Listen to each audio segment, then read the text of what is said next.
Hainan luze gabe ohartu nintzen, hanka harkaitz bati lotu zidate.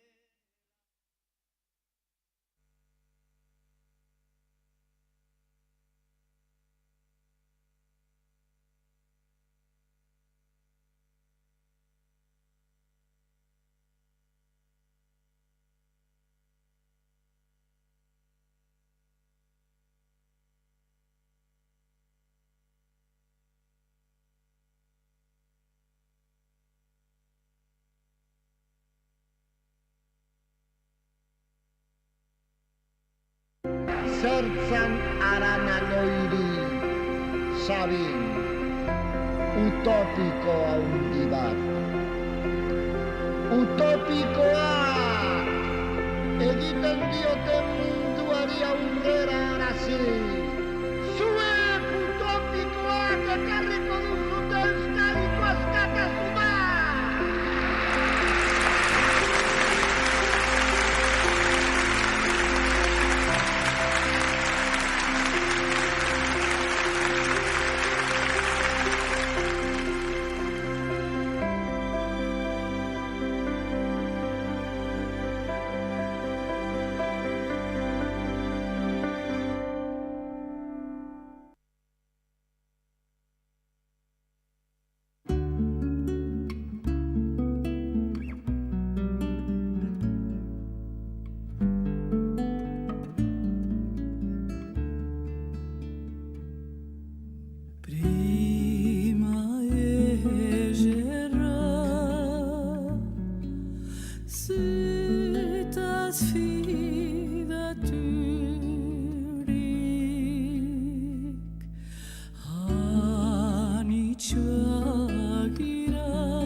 Lagunok, euskaldunok, herritar zinez maiteok, arratsaldeon guztioi, desiatzen egoen esateko. Eta beste zer baino lehen, eskerrik asko eman berrizkiot, eskerrak bihotzez gazte orfeoiari, entzun berri duzuenari, ekitaldi honi hain hasiera ederra emateagatik, eta zuek ez dituzu ikusi barruan baina maitagarria ere. Txori bat ekarri diguzue gure lehiora eta inoren bihotzean geratzen bazen tristurarik edo malerusik abestiak dioen bezala, espero dugu joango zela airean kantuan bezala. Mila esker jakina zuei guztioi ere gaur hona etorri zareten hoi, egunak luzatzera eta espirituak apur bat epeltzera etorri zaigun udaberriko arratsaldea gurekin pasatzera, oso udaberri antziko lehenik ez dauka baina. Eta gurekin batera gaur sarituko dugun artista eskertzera eta omen egitera. Monzon Ganuza saria banatzen dugu gaur, badakizue, Euskal Utopikoak saria hartzen du gaur, bere kantagintzarekin eta sentiberatasun artistikoaren auspoarekin, gure bihotzak zabaltzen, gure bizitzak hobetzen, gure utopiaren ametsak bizirik mantentzen lagundu digun artista handi batek, Amaia Zubiriak. Bergarako udalaren izenean, eta bere presidenta izateko hori akaso handiegia egin didan Olaso Dorrea Fundazioaren izenean ongi etorriak denok, hain maite dugun dorrearen ondora, Zimenez eder honetara, hain beste maite dugun Bergarako herri ezinago eder honetara, eta jakina hain maiteak zaizkigun Arbasoen izenean ematen dugun Monzon Ganuza Euskal Utopikoak sariaren banaketek italdera. 1927 urtea zen, gaztea zen oraindik, eta abertzale bihurtu berri, Telesforo Monzonek euskara ikastea erabaki zuenean.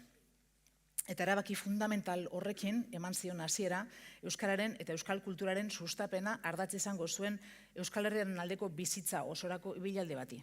7 urte geroago, joan berri zaigu martxoaren 24 batean, hain justu duela 80 urte, Maria Josefa Ganuzarekin eskondu zenetik ibilbide hori elkarrekin egin zuten, bere herriarentzat hain oparoa izan zen ibilbide hori, bataren ekarpena ulerrezina da besterik gabe eta bi izenak bana ezinak, horregatik darama sari honek bien izena.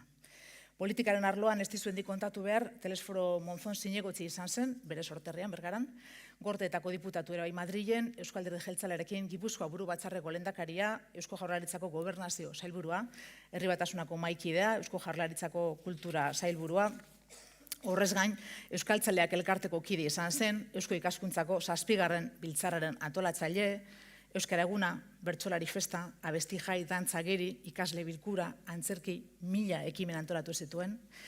Erbestean zelarik, Telesforo Monzonek eman zion jarraipena gerrak etendako euskal literatura idatziari, Urrundik izeneko liburua Mexikon argitaratu zuenean. Kantuak sordizkiegu, poesia, antzerki lanak eta Euskal Herria ulertzeko tresna diren hainbat artikulu. Katebegi izan zen Monzon, zubigile izan zen, ekintzaile eta jakina utopiko.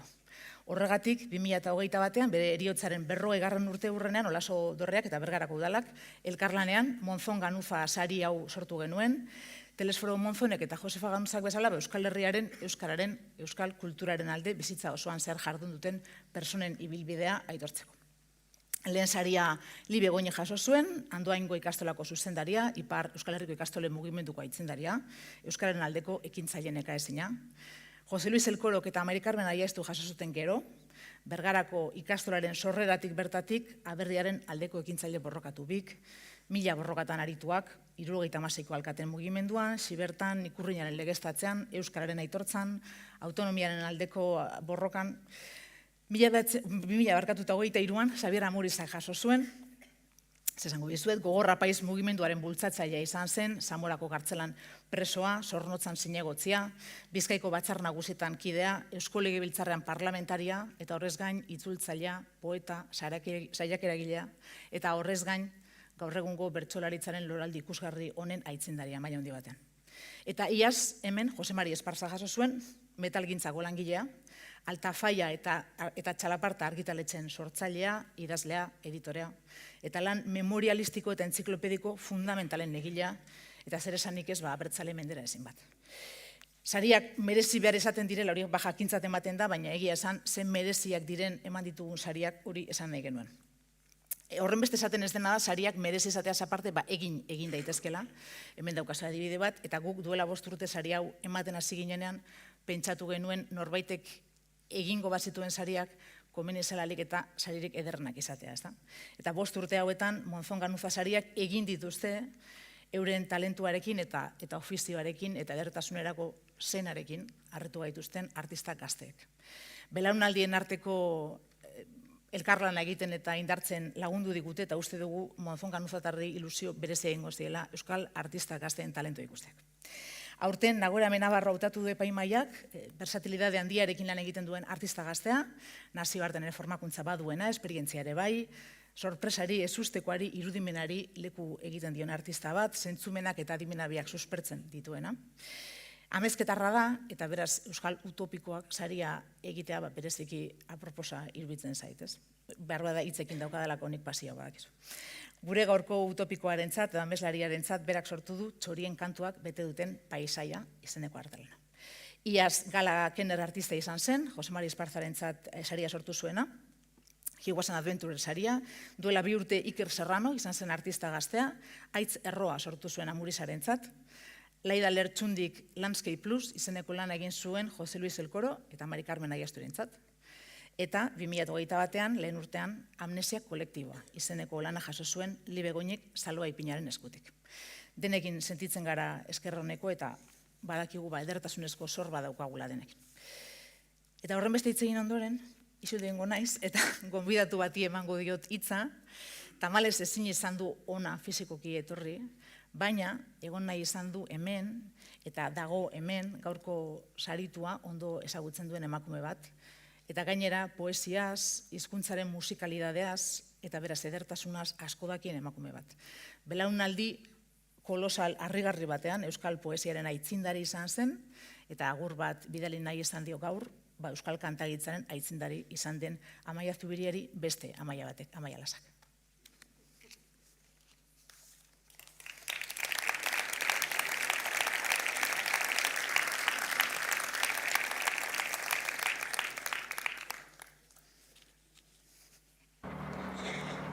Hitz, gogoratzen alaiz, Amaia, 70. hamarkadan nola ospatu ziren lehenengo topaketa feministak Donostian? Gure kontzientzia feminista inoiz baino indartsuago atera honan. Han bai ginen bilok. Feminismoa ez doa gizonaren aurka, emakumearen askatasunaren alde baizik. Gizonaren amets okerra. Hortzean libre zioan eguzkia altsu baten erreinu indartsu batetik, izarrak bezain argi, sortua gara Eba Beltzaren alaba guztiak. Jangoiko har batek gizonaren saietzetik eginak amestu gintuen. Amets oker, anker ark, gure ahalmen, indar, gogo guztiak, ilunbeen iluntasunera baztertu zituzten. Argiaren arrazoirik, arrazoiaren argirik ez bagenu bezala. Baina gu, ametsoker anker guztien garaile, argiaren egarri, bizitzaren agintari, libertatearen burrukari, lur berrien eragile, eguzkiaren bideetan goaz, amets berriak eraikiz.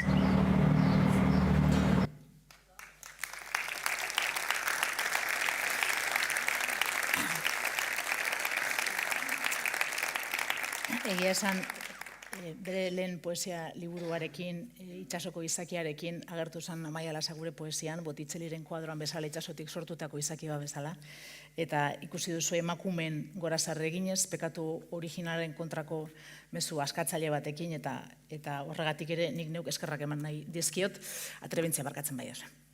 Eta bestela ere bai. Eta berari eskerrak ematearekin batera, eman nahi nizkioke oraingoan barkamenik ez dut zertan eskatu, Bergarako udalari, elkarlana aldarrikatzea erraza delako, eta hitzak ez dira asko kostatzen, baina elkarlanan aritzeko kostatuko litzaiguke bidelagun hoberik topatzea. Eskerrik asko sari honi ezezik Olaso Dorreari eta patronatuak egin duen lanari, eta egiten duen lanari hasieratik emandako babesagatik, udal honi, eta bere izenean hitz egiteko hain zuzen ere, deituko dut eszenatoki honetara, gaurko sarituari buruz hitz egitera, Gorka Artola, Bergarako alkate jauna, hemendik ibiliko. Nahi duzu nahi.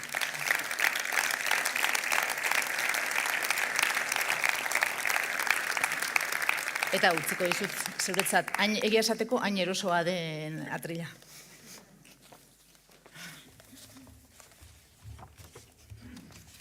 Gracias. Bueno, atzalde hon danoi, ongi etorri Bergarara, etxian bezala senditzea espero dut. Gaurko ekitaldia berezia da, eta ez bakarrik hemen garen ontzat.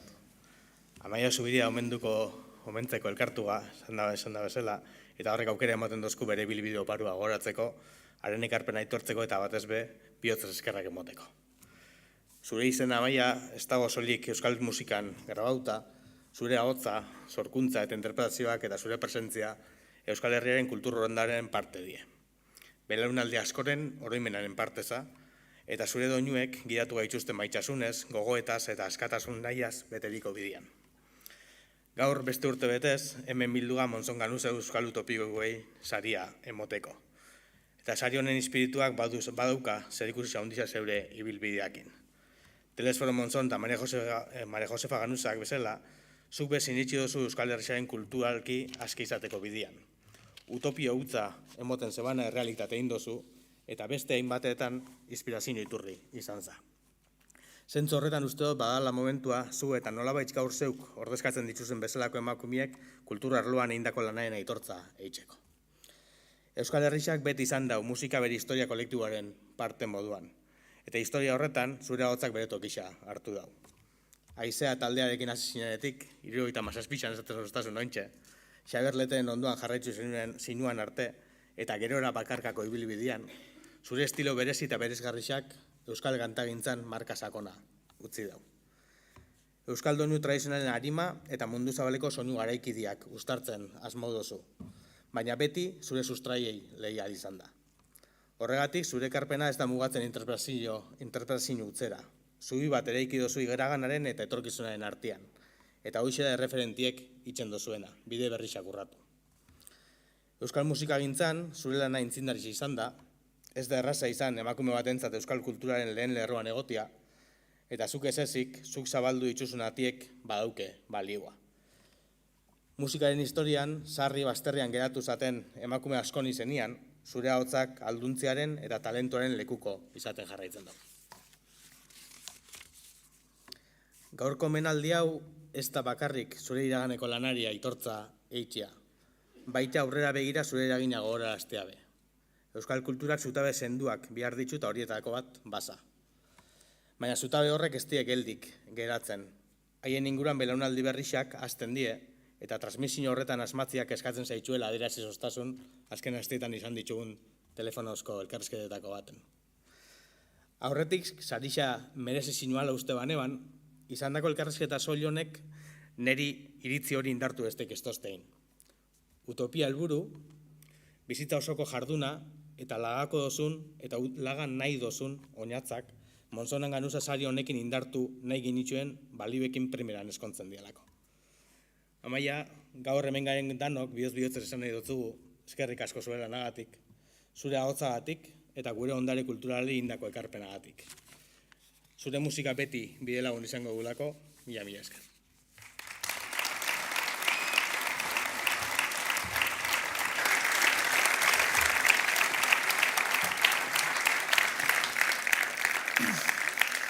Nik ere, esan beharko duzu ere, sarituari buruz, hortzen muga bezala utopia jakina beti dago urrunean, ez da? Zenbat eta gehiago mugitu gu, utopia bera mugitu egiten da, eta horretarako dagoela esaten zuen Eduardo Galeanok, eta arrazoia zeukan, ez da? Alegina eskatzen duela utopiak, ez dizuet nik kontatu behar, baina alegina, baita desesperatzeak ere eskatzen du, hori egia da.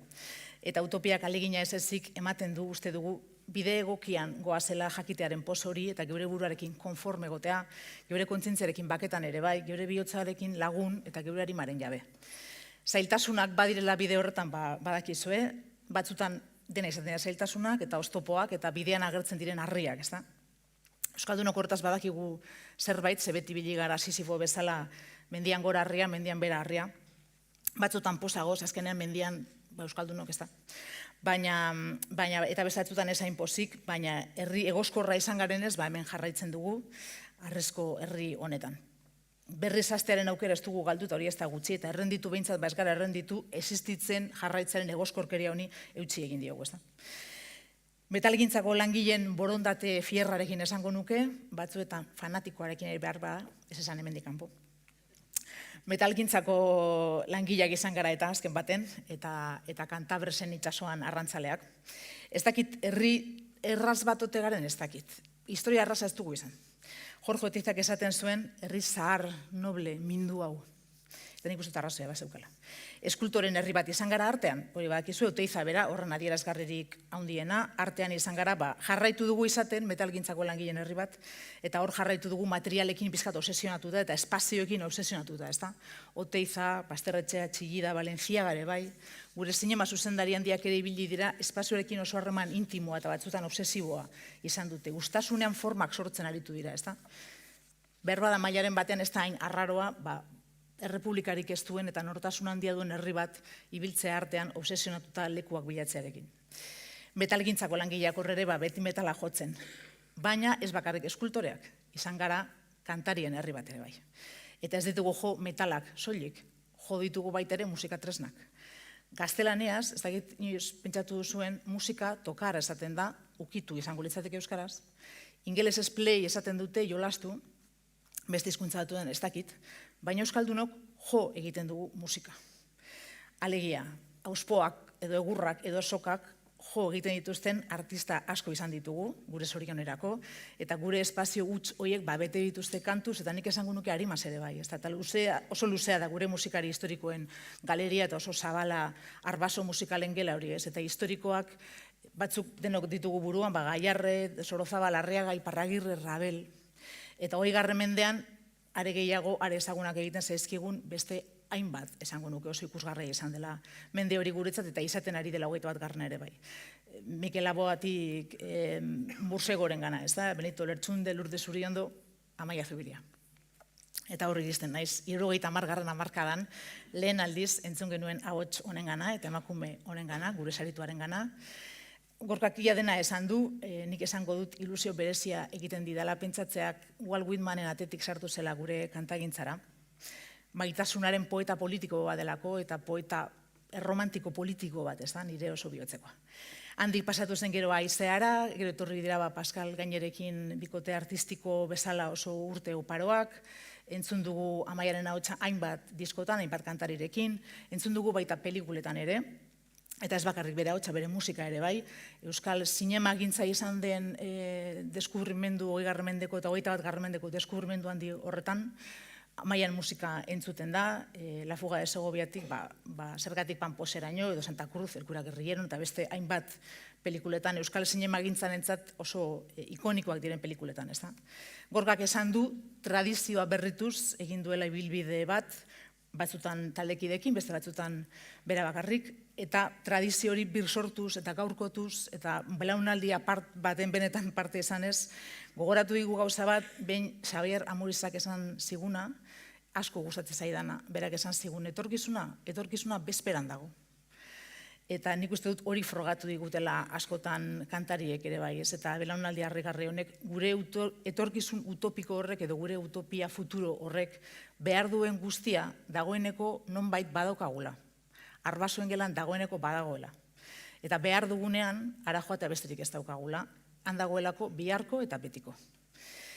Utopiarantza itxasoratzeko nik esango nuke, horregatik ematen dit ilusio handia kantari bati sarea bateak, belak jalgi behar izan ditugunean eta indarrak hartu behar ditugunean, musikariek auspoa ematen digutelako, ezta? Eta esango nuke bereziki Euskal Herriak ez dakit beste artista batzuk baino gehiago maite dituen bere kantariak eta bere musikariak.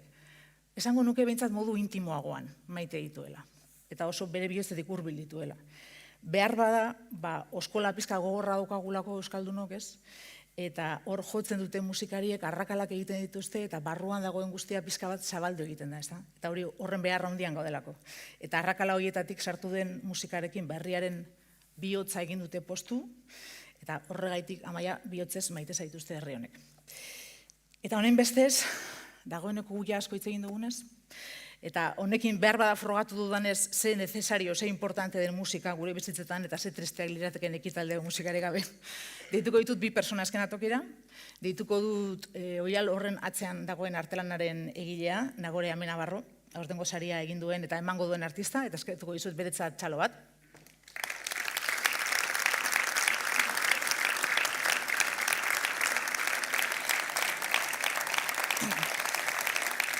Eta zer esanik ez, gehituko dut, asmatuko zenuten dagoeneko, bigarren esango duana, aurtengo saria merezi duen eta jasoko duen artista, eta badakit kasu honetan ez dagoela beharrik, baina beretzat ere txalo bat eskatuko biezu eta Amaia Zubillaga.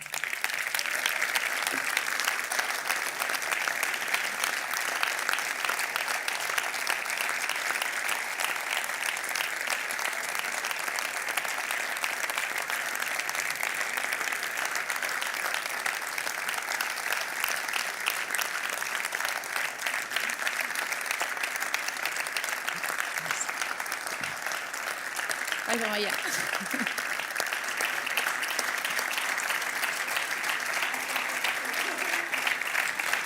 Zabalduko dugu... Eskerrik asko zuri. Barkatu. Ez nago dituta Madonaren mikrofonarekin ibiltzen.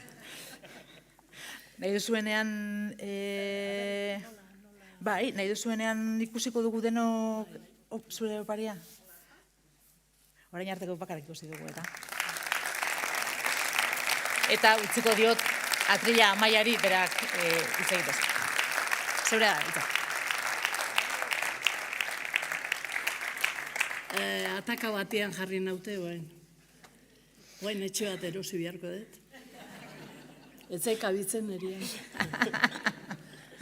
Baina alata guztiz ere, ate bezala jarriko dut igual. Ziruitzen. Etzea humilatzen horregatik. Oso polita da esan behar dizut. Oso guztoko da, bai. Kolore bilek eta bai, oso ondo. Ez dut merezi, egitan esate dizuet, ez dut merezi hoi, baina gustora emango dut. Oso zalea naiz eta zindet ez esan. Da gaina edukazio txarra izango litzateke. Unean otorri eta hain ondo trataz da ni gabe jutia. Oso ondo. Eta, esan ziaten, ez esateko hau, baina nik esan inbiar. Eta, etxetik atera naizenean, zehose falta nun, ekorrika berri zehun naiz barrura, eta unaukan ere zai, eta hau edia, blokak dauzkat, batzuk danetariko kantakin, beste batzuk nire kantuekin bakarrik, segun ze tokirako eta ze gauzetarako, osatuen nauzkan aspaldi, baina aspaldi, oain dela, ez dakitzen baden moran, Donostien emanun azkeneko kontzertua, ustez, baina hoi zeinek esan dezake.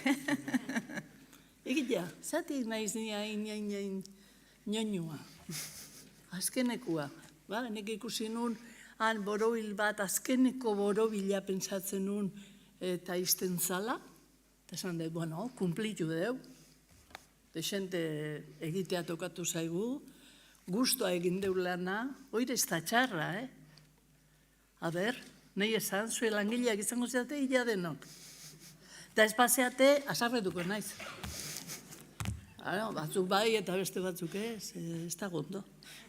Ez, goi tokatu zaigu, nire atiak uste zuen Euskaldun guztiak pobreak ginela. Eta esatezun beti. Guk zer ez tegu izango ezer, baino hitza daukagu. Arro. Benetan pensatzen zuen, dana pobria zirela. Oain ezaia zue esan, zuek aberatsa zeatela. Orduan, ze pasatzea ba, ze karriet. Karriet, neriak bakarrik dien kantuak ila denak, batzuk salbu. Ez da kantatu behar, ez daukat oindik ahotsa oso ondo, baina esango dizuet, uste maia zuen baimenakin bakarrik. Hola, pusketaka, pixkat esplikatzen nola egin ditudan. Bai? Oso timidoak ikusten zaituzten. Egia esango izuen, nire oso timidoa naiz izatez. Baina espabilatu naiz eharki. Hoi norbea jarri behar du, bestela inork ez dio emango.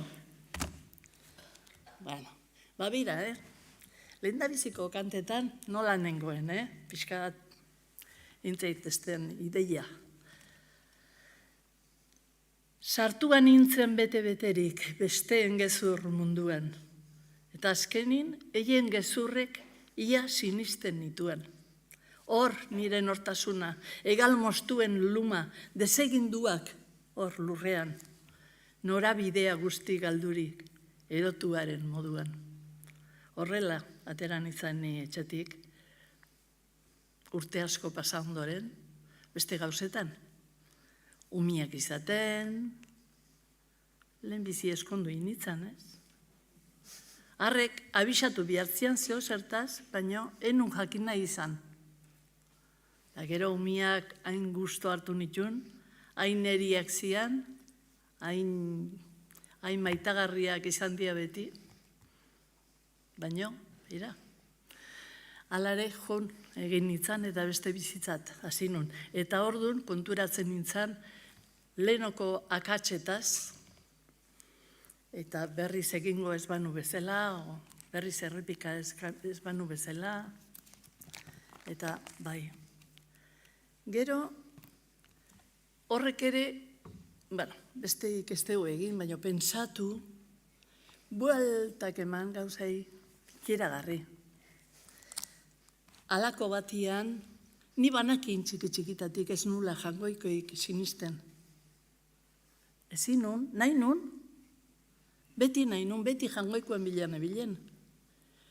Egiten nizkion aginduak, monja izango naiz, misioetara jungo naiz, lagunduko dut, ez nun bakarra bete. Baina beak ez, Ez nun sekulan ikusi izan. Orduan, bere eskutan mazegoen, eakutsiko zian zerbait, ez? Sinismendun nahi bagaitu, sinismendun egin gaitzala. Ez tezu egola pentsatzen? Bai.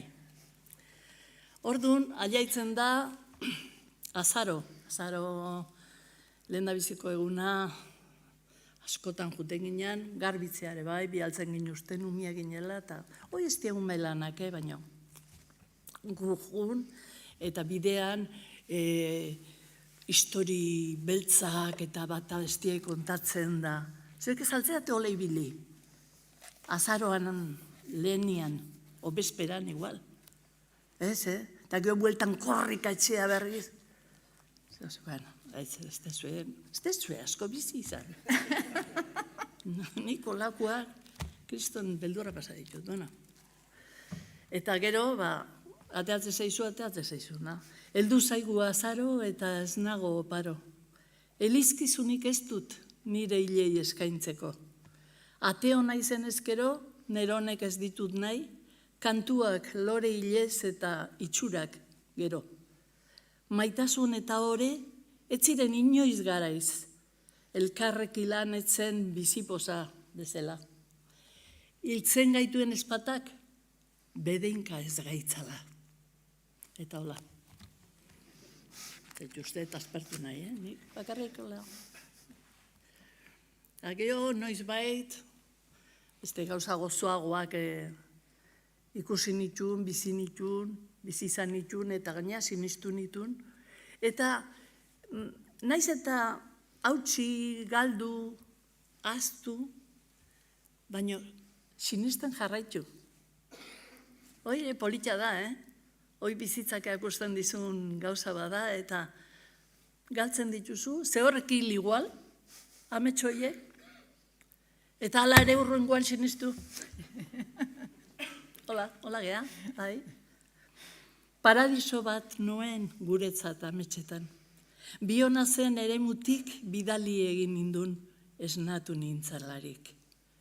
Ametsa txekinaiak, hautsi zautan ametsa.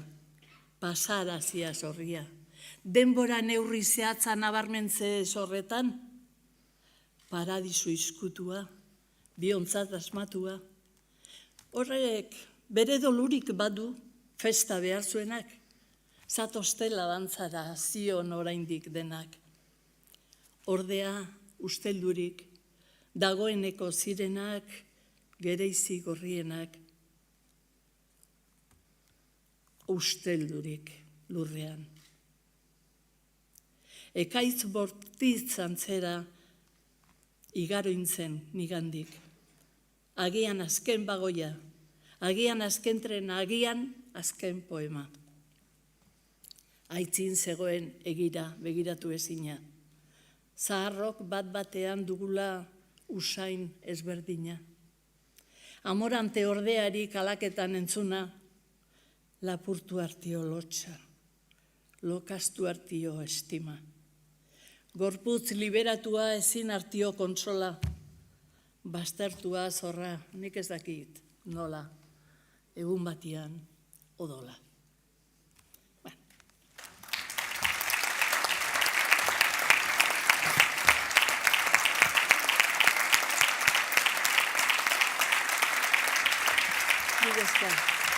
Mila esker.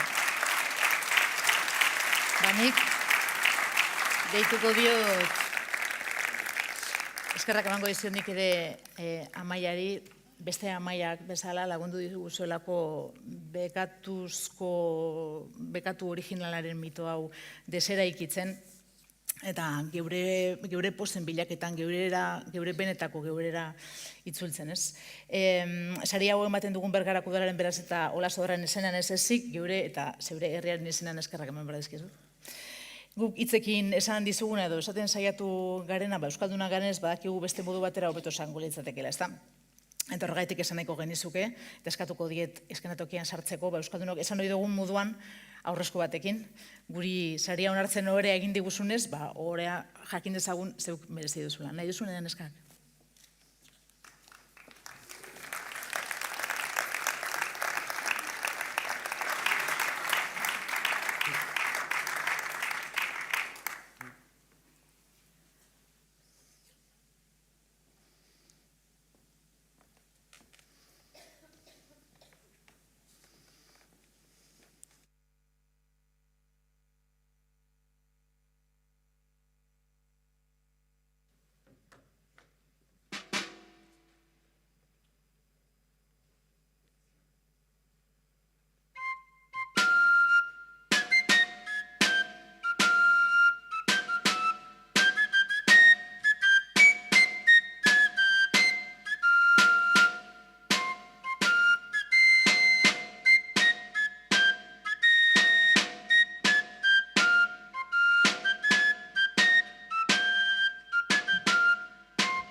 Eskerrik asko Iroi.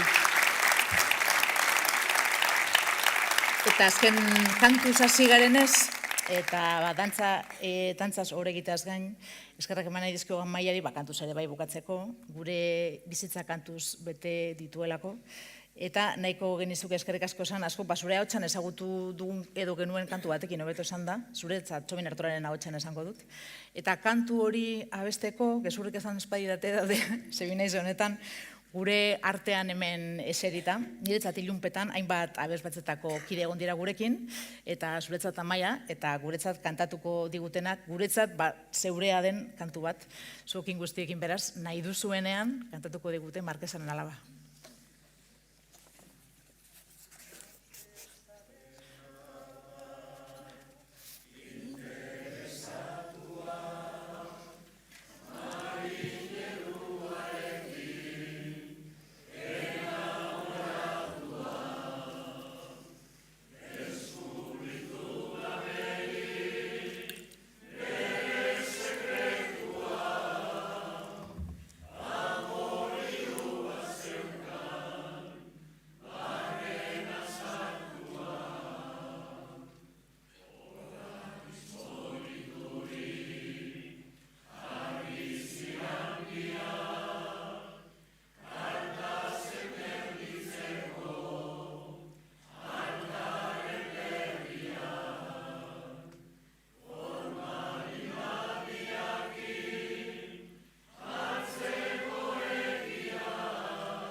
Mila esker, denoi.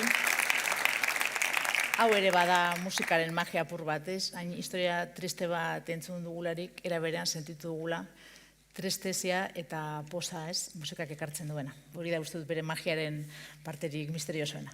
Eta beraz, modu apur bat antiklimatikoan niri eskerrak ematea geratzen zait, eskatzea mesedez eskenatokian gauden hori ez mugitzeko ariketa arkaskia atera arte, eta zuei guztiei hemen egoteko gonbidapena onartzerakoan hain zoriontsu egin gaitu zuenik, gogoratu, luntxera ere gonbidatuta zaudetela, aldela denok joan gaitezen gaur etxera, Azularrek esango lukeen moduan ondo janda eta hobeto edan da. Eskerrik asko berezi gazte orfeoiari, benetan, guztioi, ekitaldi hau dantzaz eta kantuz bete duzuen zuei guztioi eta gure dantzari ere bai.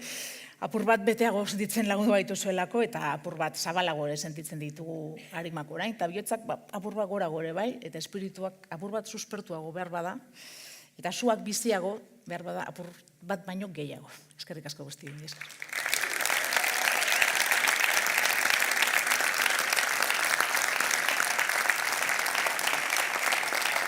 Nik uste dut, argazkilaririk balego nahi duenik igo, hori da.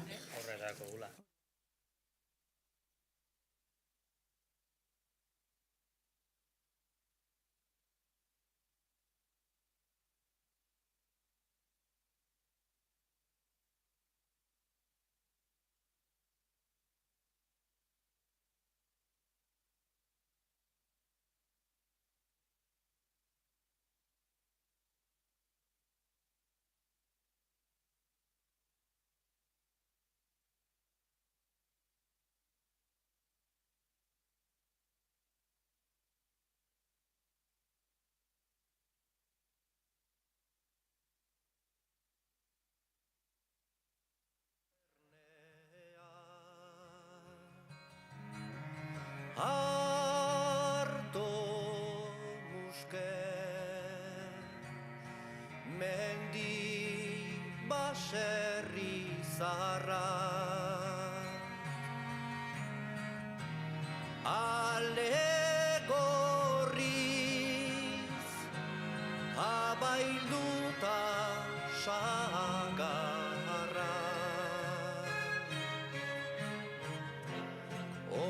Laino me batek estalia